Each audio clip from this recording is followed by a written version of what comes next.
All right, so now we are doing the week 11 part 2 video. So if you haven't watched the part 1 video that I also posted in this week's folder in Schoology, make sure that you watch that first. Otherwise, you probably will be a little lost today. With this video, we are going to continue with this week's gap notes with the second section. So right now, go ahead and pause the video if you need to, but get those nutrition gap notes out that you should have downloaded in Notability. And then when you're ready, we'll go ahead here. So nutrition and your life. Diet. Your diet is the kinds of foods that a person habitually eats. Now in this word habitually, there's the word habit, because if it's a part of your diet, it's probably food or beverages that you would regularly consume on a normal basis. Again, it's a habit of what you are putting into your body. So when we think about diet, we can think about it like that. And then we also have to keep in mind that it's not only going to include what a person decides to eat, but also how much a person eats. If I'm going to be having ice cream as a part of my diet, having half a cup of ice cream is a lot different than having 4 bowls of ice cream, even though it's the same type of food. So again, not only what are we eating, but how much of that are we eating as well, to make sure that we're having a healthy balance within our diet. As far as the reasons for why we eat what we eat, okay, we can look at these influences on our food choices and on our diets listed below here. So the first thing is that personal taste. Let's say that you do not like spicy food. Okay, if you don't like spicy food, you are probably not going to have spicy food as a part of your diet because you don't like spice. Sometimes people are funky when it comes to textures of foods. So some people won't eat applesauce because it's a texture thing. Some people won't eat cottage cheese because it's a texture thing. That all stems from a person's personal taste. Family traditions. Let's say that your family has a tradition of making homemade pizzas every game day Sunday for the football season. Well, that's going to be a big part of your diet then if that's what you're eating one day a week during the football season, and that's just a family tradition of yours. Convenient foods. These are foods that are conveniently located, meaning that they are close to where you live, making it really easy to access those foods. So, for example, if you lived really close to a Quick Trip, you are more likely to get food or get a beverage from Quick Trip compared to a Holiday gas station or a Casey's gas station because they're just not as close to you. They're not as convenient. Culture. In some cultures, people are not allowed to eat certain foods, or they are not allowed to eat during certain times of the day or times of the year, and that would impact their diet that they have. The cost of food. Unfortunately, unhealthy food is cheaper than healthy food, typically. Not always, but typically.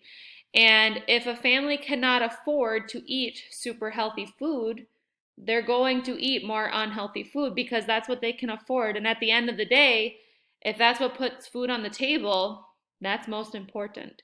So cost of food is a factor. Foods common to your area. In Minnesota, oops, what did I just do? Sorry about that.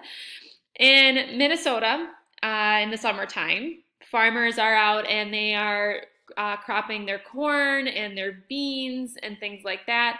So in Minnesota, in the summertime, it's really common for people to have corn on the cob because it's all around us.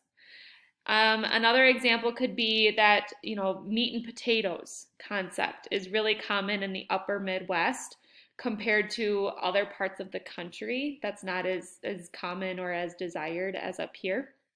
And then foods that your friends like is the last influence because we spend a lot of time with our friends. And if our friends really like Takis or if they really like ramen, we are probably more likely to eat Takis and ramen because we're hanging out with our friends. So that's why it's also a nutrition diet influence as well. Okay, so that is the other part of gap notes, the nutrition gap notes for the week. So right now, I'm going to introduce you to your other weekly assignment, and it is a diet influences pic collage. So let me show you what that is all about and explain it to you. I'm going to click on the rubric here to first explain what you gotta do, and then I'll show you my example to help you visualize it a little bit better. So right now, looking at the rubric, you have to do this in pic collage, okay? That is a must. It just formats itself really well, and it's easy to look at things, and it's worth 6 points. So on the left-hand side here, you will need 2 pictures for every diet influence on your pic collage. Okay, so for every influence listed on the right-hand side here, gotta have 2 pictures. So if there's 6 influences that you have to focus on, and you need 2 pictures for each one, 2 times 6, that's 12 pictures. So your final product, your final pic collage, should have 12 pictures on it, based on these 6 influences. Now let me show you my example, which is also in our week 11 folder, right there.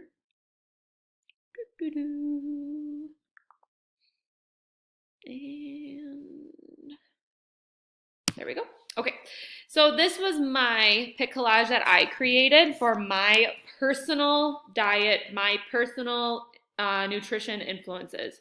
You are going to create your own based on your influences that you have.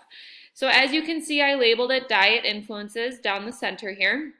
And then I have all 6 of the dietary influences listed around. So I have personal tastes, culture, foods my friends like, family traditions, foods common in Minnesota, and then convenient foods. And with each one, I have the 2 pictures right by it, so it's clearly identified what those pictures represent. So over here, I have personal taste. I love pasta, and I have a sweet tooth. So I put a picture of pasta and candy. In the American culture, I feel like a big, juicy, fatty, greasy hamburger is a part of our culture. So I put that down there. And a part of my personal culture, we celebrate family. My family celebrates birthdays, so I have a picture of a birthday cake. My friends really love wings. And they also really like McDonald's French fries. So that's why I put those 2 there. Family traditions.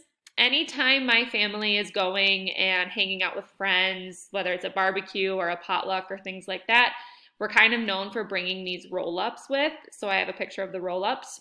And then every Christmas Eve, my family does what we call a seafood feast. So I have a picture of snow crab because that's like the main seafood that we annihilate on Christmas Eve. So that's one of my family traditions there. Foods common in Minnesota. I always eat sweet corn on the cob in the summertime, and then I love tater tot hot dish. And then convenient foods, I live really close to a Casey's and really close to a Hy-Vee grocery store. So since I live right by those places, those are convenient foods for me. So I'm more likely to get food from those places compared to other places. This is mine. You will create yours. Okay, now with these assignments, so this assignment and then the discussion from earlier in the week, they normally would be due every Sunday. You should still complete them by Sunday, but remember that I will not be grading anything until December 7th. Okay, so again, if you need to pause the video, rewatch the video, that is this first week of distance learning. I think that's it. All right, bye.